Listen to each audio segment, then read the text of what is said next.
Hey guys, Laura with Garden Answer. This week I have been messing around with making these really cute wood cube planters. I wanted to make some to go on my coffee table or my dining room table, and I started off with making an 8-inch cube, which was way bigger than I anticipated. I kind of wanted something a little smaller, so I ended up planting succulents in this one, and I think it's really pretty. It's kind of the fate of all my containers at my house.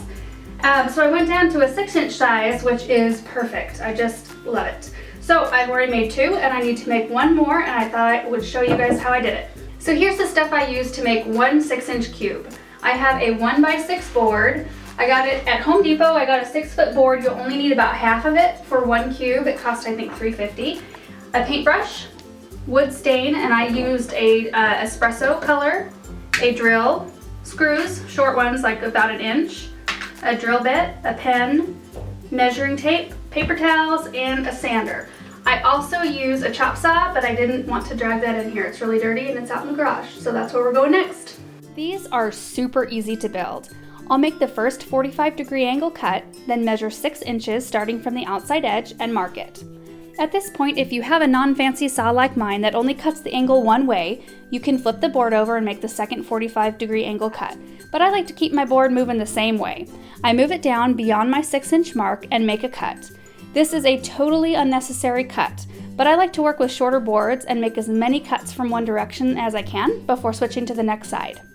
When I have all 4 boards cut and marked, I flip them over and make the second 45-degree cuts, making sure the cuts both point toward the inside. Then I'll attach them by lining up each side, drilling pilot holes, and screwing them together.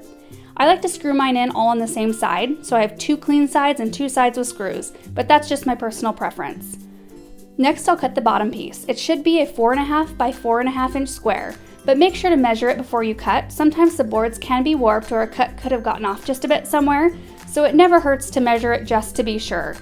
Fit it into place, and while it's sitting on the table, drill pilot holes and screw it in. I like to sand it down really well after it's all constructed, rounding all the edges. I had a slight overlap on one of my sides, and sanding the edges totally took care of it.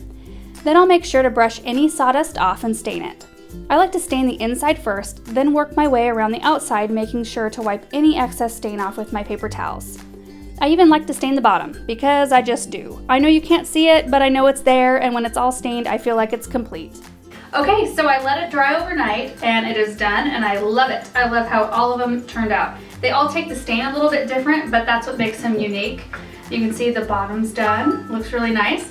So there are several ways that you can use these. For the big one, I just lined it with plastic like I do all my other containers that don't have drainage, and put a little charcoal and gravel and then cactus soil, and then planted it up with succulents. So that one's done. And with these, you can use an already potted plant and just slip it right down in there. Or you can use, I'm going to use these little jars here, and I'm just going to slip them down in here. And I'm going to create some really pretty bouquets with these for a centerpiece. So I think it's going to be really pretty. So first I'm going to clear off my workspace so I've got some room to work with, and then I'm just going to work on one at a time. Now for the fun part. I've already got my jar inside my cube, and I'm just going to pour a little bit of water in, just a little ways. And then you can see I've got a nice array of white and greens. I've got green hydrangeas, white spider mums, white roses, white carnations, and then I just got an assortment of green stuff. So anyway, I'm just going to cut them and make a nice little arrangement.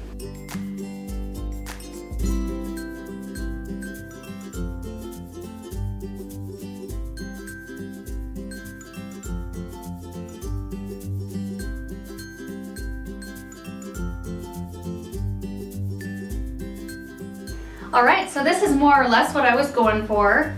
I really wanted to do a white bouquet or something really light in these cubes just because I chose such a dark stain color.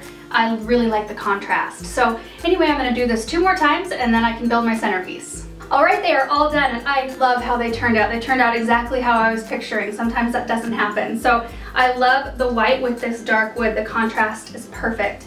And so I'm going to try them on my coffee table and my dining room table and see where I like them the best. But you can also put them on a mantle, on a standard size windowsill. Just use your imagination. And don't forget, you can line them and plant them up, or you can put an already potted plant down in there.